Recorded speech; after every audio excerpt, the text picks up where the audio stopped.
तुमच्यामुळे मी ठेका घेतला, मला कुठे कळते ते विठाला विठाला विठाला.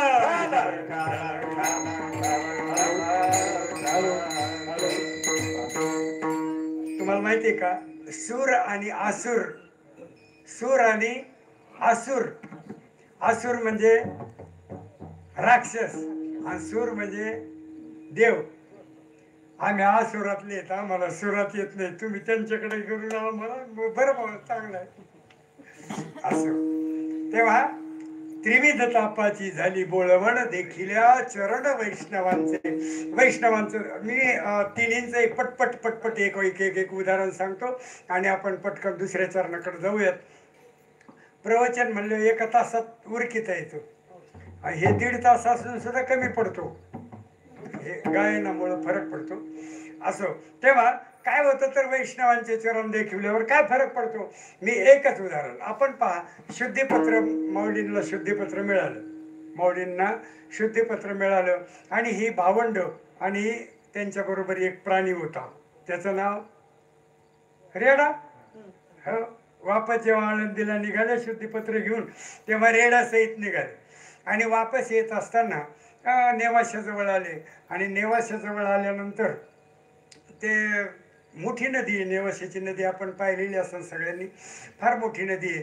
अंत्यविधीसाठी एक प्रेतयात्रा आली होती, ती प्रेतयात्रा तिकडून आलेली पाहिली आणि त्यांनी, आता ते दुःखाचाच प्रसंग असतो आणि हे संत हृदय नवनीता समान, त्यांनाही थोडीशी हळहळ वाटली.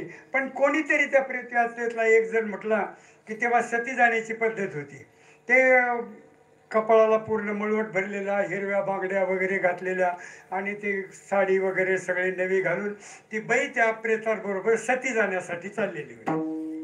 हा प्रकार सगळा पाहिला तो माणूस म्हटला, बाई ह्या जन्मात तर काय तुला पूर्ण पुण्य भेटलं नाही, नवरा चांगला तरुणपणात गेला, ते साधू संत आले दिसते, जरा दर्शन तरी घे, निदान पुढच्या जन्मात काही फायदा होईल. म्हणून ती ही आईसाहेब गेल्या आणि त्यांनी बरोबर माऊलींच्याच पायावर डोकं ठेवलं. निवृत्तीनाथ नाही, सोपान काका नाही, बरोबर माऊलीच्या.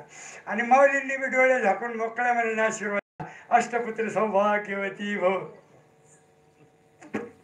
तेव्हा ती बाई म्हणली, महाराज हे कोणत्या जन्माचा आशीर्वाद आहे? ते म्हणे काय झालं? ते म्हणले ही प्रेत यात्रा माझ्या मालकाची. म्हणे असं आहे का? बरं मग मी कशाला विचार करू, तुमची लक्षणं कशी आहेत? अहो ज्या बाईने एवढं मोठं कपाळभर कुंकू लावलंय, हातात बांगड्या फिगड्या आहेत, केस वेण्या फिण्या सगळं टाईट आहे, आणि तिला तुम्ही म्हणणार होय गंगाबाई किती? कसं म्हणणार?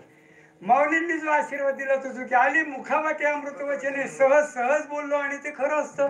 म्हणजे काय झालं तर ते म्हणे काही नाही, ते गेले. म्हणे कसं काहीतरी चूक झाली असेल, ठेवा खाली. आणि खाली ठेवलं.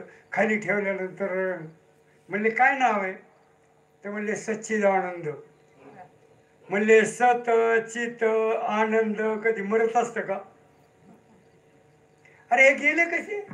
सत चित्त आनंद आहेत म्हटले. आणि मग त्यांना म्हणले सोडा त्यांना. हो उठा म्हणले, भरपूर काम राहिले अजून. आणि उठून बसले. राऊत महाराज तेव्हापासून आपले लोक सुद्धा येशीच्या बाहेर नेले, ठीक आहे, उठलं तर उठलं पण आपलं उठतच नाही. त्याच्या कानात सांगा नाही तर ढोर वाजवा, काय कर. चला. आणि ते सच्चिदानंद बाबा त्यांनी ज्ञानेश्वरी लिहिली. ज्ञानेश्वर महाराजांनी